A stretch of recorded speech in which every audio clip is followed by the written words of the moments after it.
আসসালামু আলাইকুম। আপনার প্রবলেমটা বললে আমার কাছে একটু ভালো হইতো।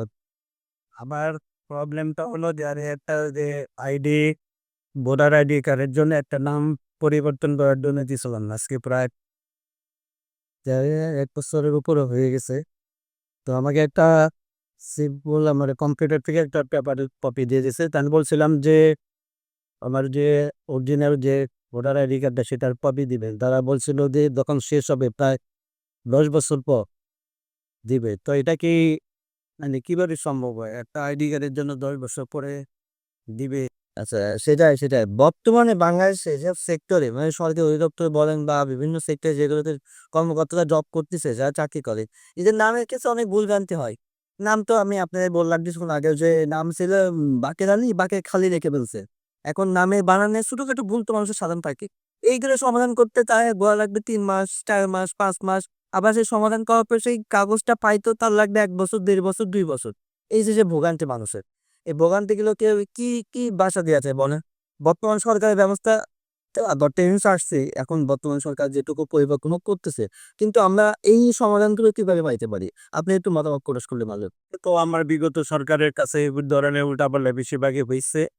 আমরা প্রত্যাশা করি যে ডক্টর ইউনূস স্যার যখন আসছে, তখন একটা সরকার গঠন করছে। আমরা চাই ওনার মাধ্যমে যে যত সমস্যা সমাধানগুলো হয়েছে মানুষের কাছে যদি হয়রানি না হয়, এগুলো যেন সমাধান করে দেয়। আমরা সেটা প্রত্যাশী।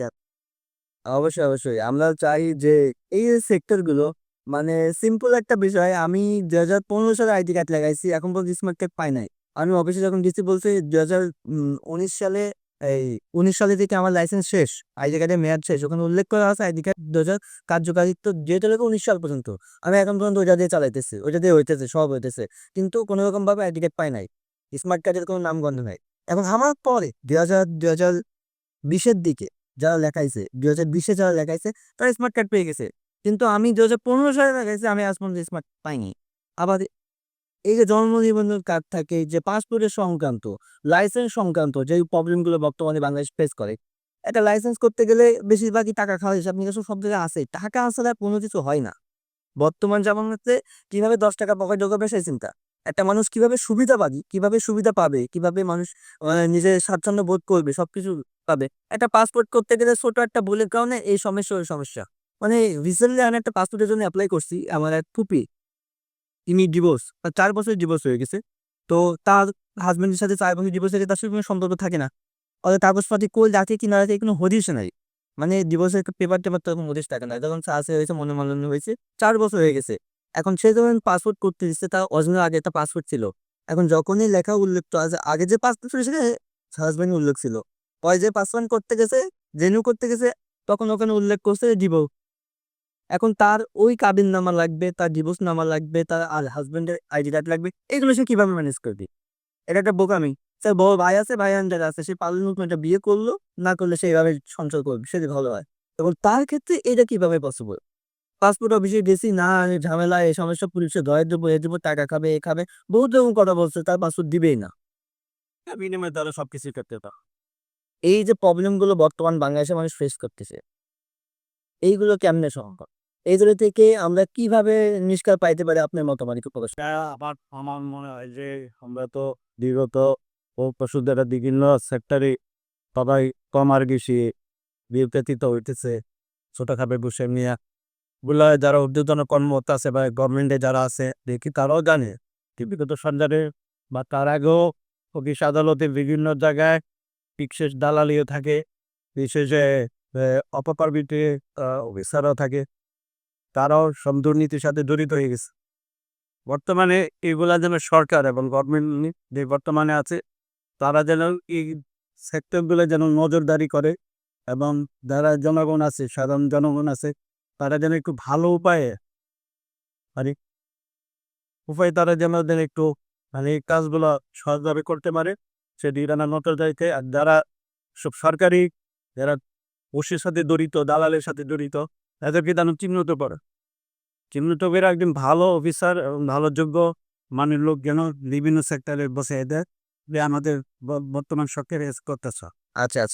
আরেকটা বিষয় আমি আপনার সাথে জানতে চাচ্ছি যে বর্তমানে যে সরকার অধিদপ্তরে যে কর্মকর্তারা আছে, এরা মনে করেন কোনো খামখেয়ালি নাই। মানে মানুষের একটা মস্তিষ্কে ব্রেইন যদি সতেজ থাকে, মানে সবকিছু ঠিকঠাক মতো করে।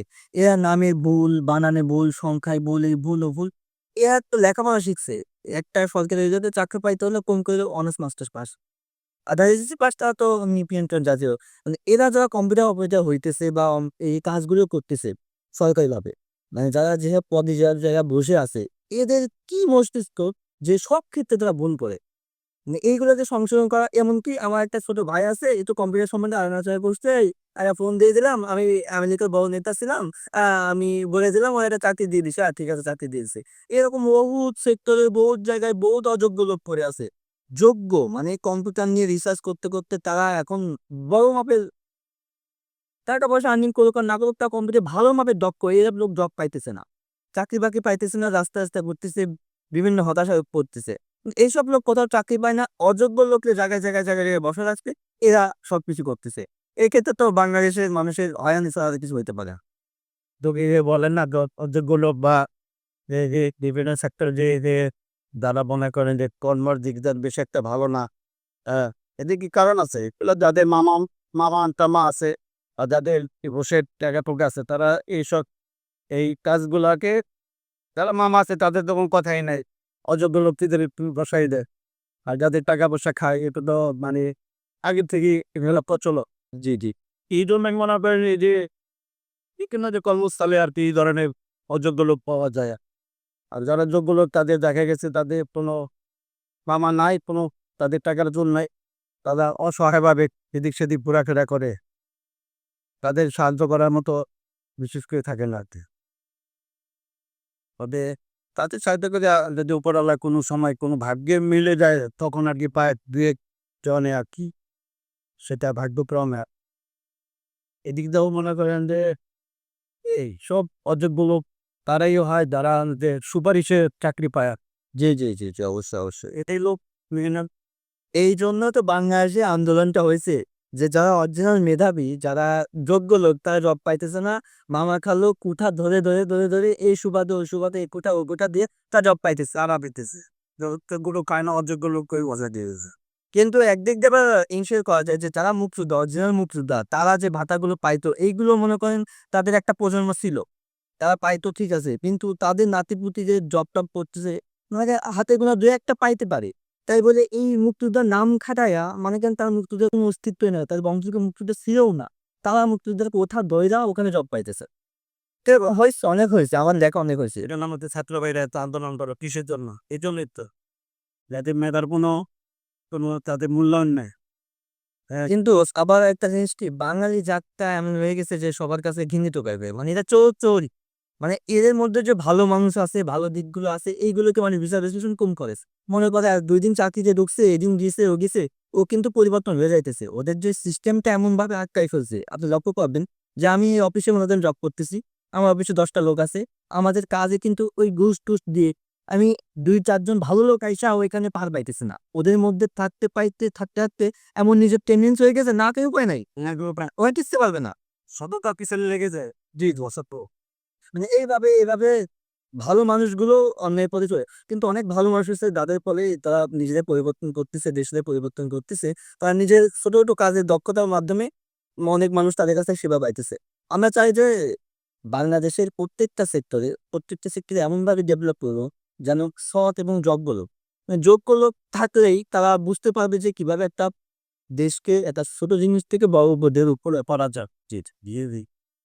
এগুলা তো মনে করেন যে আমাদের এই যে আওয়ামী লীগ সরকারের আমলেও তারা দেখছে যে অনেক পুলিশের ভিতরেও যারা মানে উচিত কথা বলতো, সত্যি কথা বলতো, হ্যাঁ। তাদেরকে চাকরিচ্যুত করা উচিত। জি, জি, জি। হ্যাঁ, মানে সত্যের পথে চলার কারণে। অনেকে দেখা যাইতেছে আল্লাহ বিল্লাহ না মানে নামাজ রোজা করে, আল্লাহ বিল্লাহ করে, দাঁড়িয়ে রাখছে, তাদেরকে চাকরি থেকে বহিষ্কার করা হয়েছে। এইটাই তো যে পিএসআই হত্যাটা হইলো, যত সৎ অফিসার ছিল, যত ভালো নীতি মানুষ তাদেরকে মেরে ফেলছে।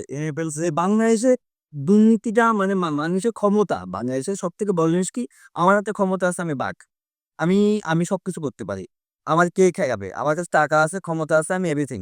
আমি এভরিথিং করতে রাজি। হ্যাঁ? ও সামনে আসো, ওকে সহায় দাও। যা হয় আমি দেখবানে। এরকমই তো চলে আসতেছিল এতকাল। আমার মনে হয় যে বাংলাদেশের গভর্নমেন্টের যারা প্রিন্সিপাল যে আছে ওনার আন্ডারে যারা আছে বা ওনার এই যে আছে ওনাকে উদ্দেশ্য করে বলা যে উনি যেন এই দুর্নীতিগুলা যেন মানে যত পারে কমাইতে, দুর্নীতি কমালে বাংলাদেশ উন্নতি হইতে সময় লাগবে না। আমি এটি মেসেজ দিতে চাই সরকারের কাছে। এগুলো আপনারা খুঁজে খুঁজে বের করেন। হ্যাঁ, কারা কারা দুর্নীতির সাথে জড়িত, দালালির সাথে জড়িত, এগুলা বের করতে পারলে মনে হবে না আমাদের দেশ ইনশাল্লাহ সিঙ্গাপুর যে বলেন না যে সিঙ্গাপুর ইনশাল্লাহ না হইলেও কাছাকাছি চলে যাবে এই চান্সে ইনশাল্লাহ। ধন্যবাদ আঙ্কেল আপনাকে। আপনি একটা সুন্দর আলোচনা আমার সাথে করলেন এবং মত বিনিময় করলেন। ভালো লাগলো। আমরা চাই দেশ এবং দেশের জাতির জন্য কাজ করব। আমরা একটা নিজেদেরকে একটা অন্যরকম স্তরে পৌঁছাবো যাতে বলতে পারি না বাঙালি এই পর্যায়ে, বাঙালি এমন। বাংলাদেশের মানুষরা এরকম। মানে একটা তাদের লেভেল আছে, তাদের একটা চলাফেরার ধারা আছে, তারা সৎ এবং নিষ্ঠাবান। ধন্যবাদ আপনাকে। এর সাথে আমি দেশের বাইরে যারাই আছে আমরা যেন সততার সাথে চেষ্টা করি যে চলাফেরা করার জন্য। কারণ হারামের টাকা বেরাস্তায় অর্থ কিন্তু বেশি দিন থাকেও না, বেশি দিন টিকেও না। সেই জন্য আমরা যেন যার দেশের বাইরে যারা থাকি সম্মানের সাথে সব থাকি, দেশের মান সম্মান যেন আমাদের ঊর্ধ্বে রাখি, সেজন্য একটা